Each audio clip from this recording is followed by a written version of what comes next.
All right, Stock Explorers, welcome back. You know what time it is? Time to deep dive. Yeah, deep dive time. And today we are looking at a company, let me tell you, this one's making some serious waves, Nano X Imaging. And they're on a mission to, get this, revolutionize the entire medical imaging field. Revolutionize, huh? That's a pretty bold claim. It is, it is. I mean, think about it. Who wouldn't want a clearer picture of, well, their insides? I mean, yeah, better images are always a good thing. But how are they going to do it? What's their secret sauce? Well, that's what we're here to find out, right? But the big question for us, the savvy investors that we are, Of course, of course. is this: are they actually on the verge of, like, a financial breakthrough?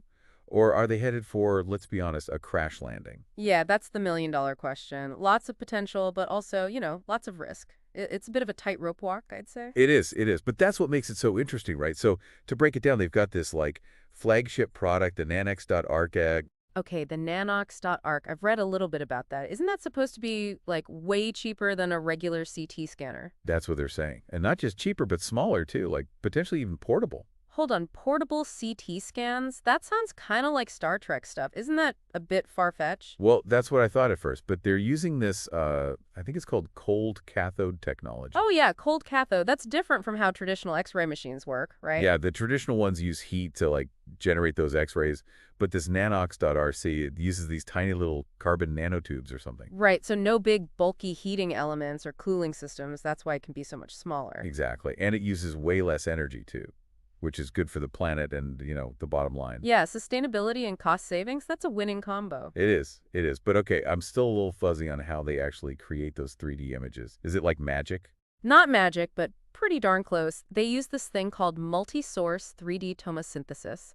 Basically, imagine having multiple X-ray sources all around the patient. Like, instead of just one flat image, they're getting a bunch of different angles. Exactly. And then their software takes all those images and stitches them together to create a 3D image. Kind of like a, high-tech jigsaw puzzle. Okay, that makes sense. But hold on. If this thing is so revolutionary, why isn't every hospital and clinic out there already using it? Well, that's where things get interesting, because when you look at their financials, well, it's not all sunshine and rainbows. Uh-oh, what do you mean? Well, their revenue is increasing, which is a good sign, but they're still operating at a loss.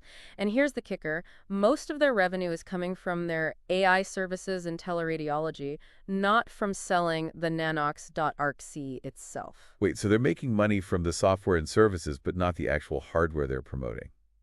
That seems a little backwards, doesn't it?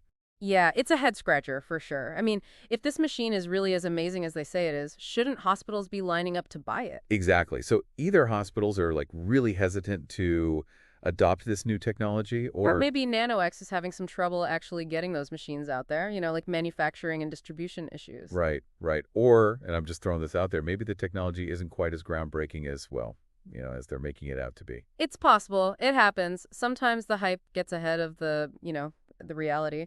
We need to see if the NanoX.RC can really live up to all the hype, if it can truly deliver on its promises. Fair enough. But they are really pushing for this global expansion, right? I mean, they're going after those underserved markets we always talk about, the ones that really need affordable healthcare. Absolutely. They're targeting like the US, the EU, India, China, Latin America, places where there's a huge need for better medical imaging, but often, limited resources.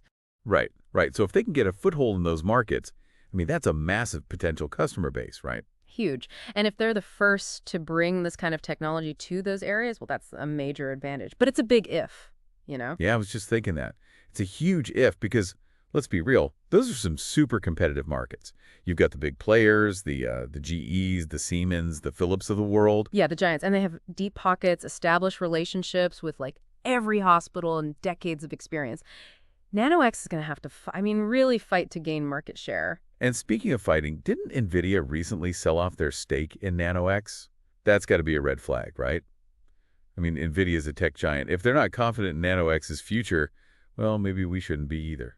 Yeah, that definitely got people talking. I did spook some investors, for sure.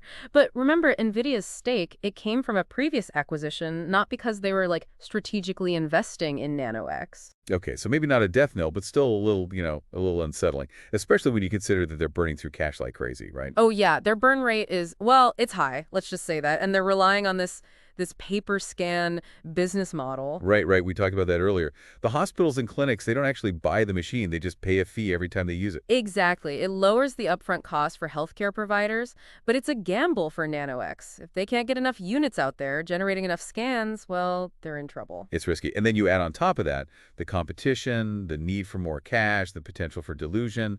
It all starts to feel a little, well, shaky. It's definitely a high-risk, high-reward situation, both for NanoX and, of course, for any potential investors. All right, so we've laid out the basics here, but I feel like we've only just scratched the surface. There's so much more to unpack here.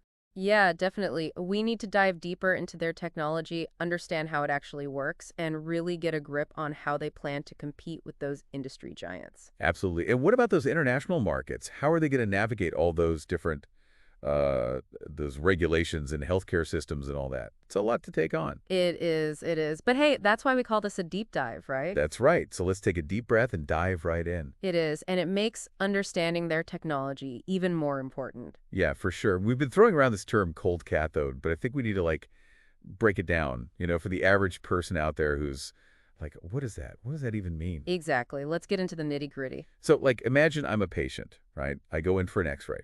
Am I going to see this crazy futuristic machine? Is it going to feel different? Well, honestly, from a patient's perspective, it probably won't feel that different from a regular X-ray. The real magic, it's happening, behind the scenes. Okay, so tell me about the magic then. What's going on back there? So traditional X-ray machines, they use heat to generate those X-rays, right? But the NanoX.RC, it uses these tiny little carbon nanotubes. Okay, I vaguely remember those from high school physics.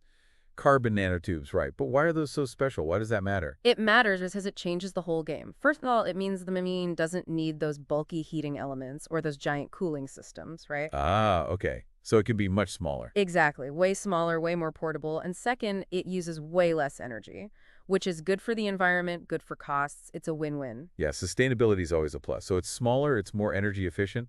But how does it actually make those 3D images? That's the part that still kind of blows my mind. Well, they combine the cold cathode technology with this technique called multissource 3D tomosynthesis.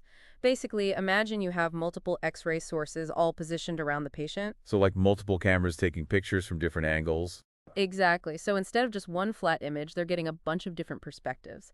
And then their software, it takes all those images and kind of stitches them together. Like a 3D jigsaw puzzle. Exactly, a high-tech jigsaw puzzle. And that's how they create those 3D representations of the body part they're scanning.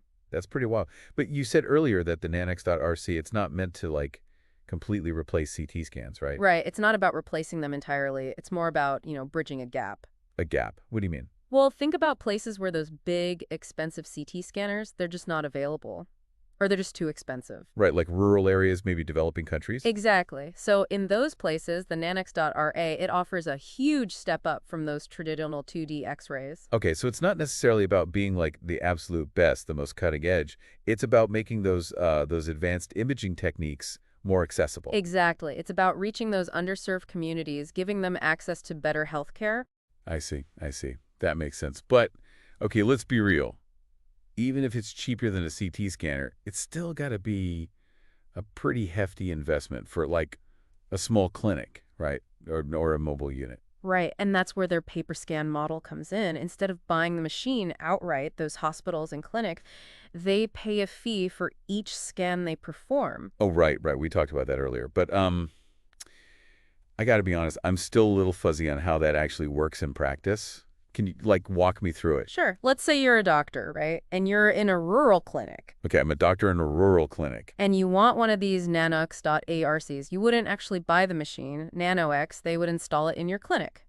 Okay, so they install it. And you essentially lease it from them. And then for every scan you perform using that machine, you pay NanoX a fee. So it's kind of like a subscription service, but for medical imaging? Yeah, you could think of it that way. It makes it much easier for those healthcare providers to get access to that technology. Especially those smaller clinics, right? The ones that maybe don't have the budget for a big purchase like that. Exactly. So it's potentially good for the clinics, good for the patients who are getting better care, but But there's got to be a catch, right? What's the downside? Well, the downside is that it's a pretty big gamble for NanoX. I mean, their success is totally dependent on, widespread adoption of this technology. And a high volume of scans, right? They need Yeah. people to actually be using those machines. Exactly. If they can't get enough units out there generating revenue, well, they're going to be in trouble. Yeah, back to that burn rate, back to needing more cash. So it's a gamble for them, and it's a gamble for investors, right?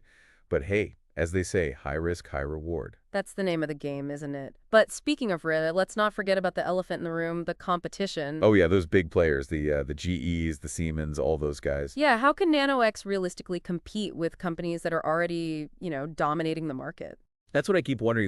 It's like David and Goliath, except Goliath has like billions of dollars. It's a valid concern, but remember, NanoX, they're not trying to directly compete with those big companies, head to head. So they're not going after those huge hospital contracts. Not really. They're focusing on a different segment of the market. They're going after those underserved areas, those smaller clinics, those mobile units. The ones that the big companies have kind of ignored, right? Exactly. They're trying to carve out their own niche, and their weapons in this fight are their affordability and their portability. Okay, that's smart. But those big companies, they're not dumb, right? What's stopping them from just copying what NanoX is doing and then, crushing them with their massive resources? That's always a risk, for sure, especially in the tech world. Things move so fast. But NanoX does have a few things going for them. Like what? Well, first of all, they have a head start. They've been developing this technology for a while now. They've already got, partnerships, regulatory approvals. So they're not starting from scratch. No, not at all. And second, they're building this whole ecosystem around their imaging platform, right? They've got the AI software, the cloud services. Right, right. It's more than just the hardware. Exactly. It's an integrated approach. So it's not just about, outmuscling the competition. It's about outsmarting them. Okay, I see. They're playing a different game. Exactly. But even if they can, hold their own in the US and Europe, what about those international markets? I mean, that's a whole other ballgame. It is. It is. We're talking about different regulations, different healthcare systems, different cultures, even different, political climates. It's a lot to navigate, and it makes you wonder, how can they possibly manage all of that with their relatively small team and limited resources? It's daunting. It really is. It makes me wonder what the experts are saying about all of this. Yeah, what's the word on the street? Are the analysts buying into the NanoX story, or are they, heading for the hills?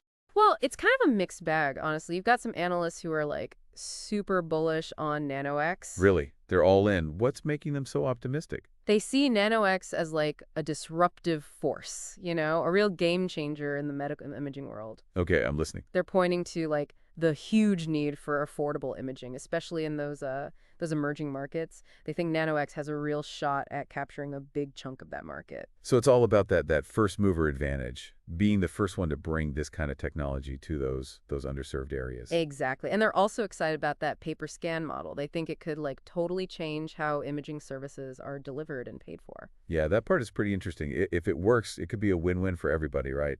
Clinics get the tech, patients get better care, and NanoX, well, they make money. But I'm guessing not everyone's convinced. Oh, definitely not. You got the bears out there too. And they're pretty skeptical. What are they worried about?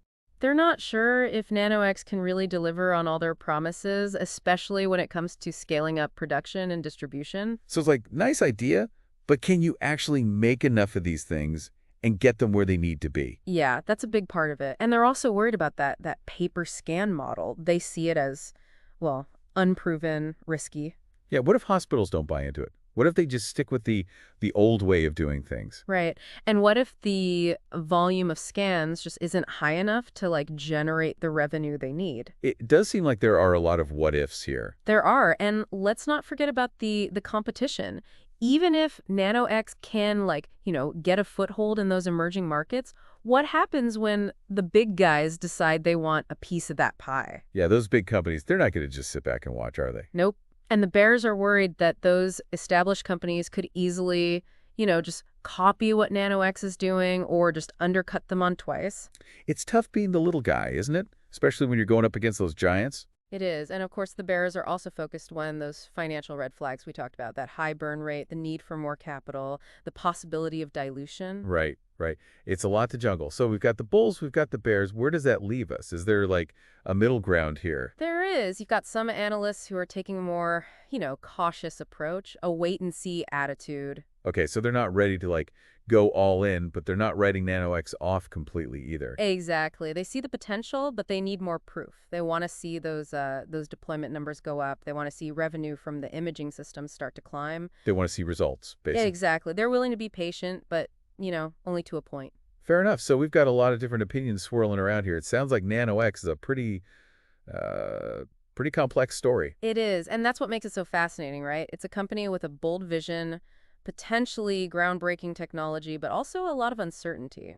Well, I think we've done a pretty good job of, unpacking all of that. We've talked about their technology, their business model, the competition, the financials, even what the analysts are saying. It's all about giving you the information you need, right? That's right. It's not about telling you what to think. It's about giving you the information you need to make your own decisions. So do your own research, weigh the risks and the rewards, and, decide what's right for you. Absolutely. And hey, maybe NanoX will be the next big thing. Maybe they'll revolutionize healthcare as we know it. Or maybe, well, maybe it'll be a cautionary tale. Only time will tell. That's the thing about the stock market, right? It's full of possibilities. And sometimes the most exciting stories are the ones that haven't fully played out yet. That's a great point. And hey, while you're thinking about all that, why not hit that like button, subscribe to Stock Explorers, and turn on those notifications so you don't miss our next deep dive.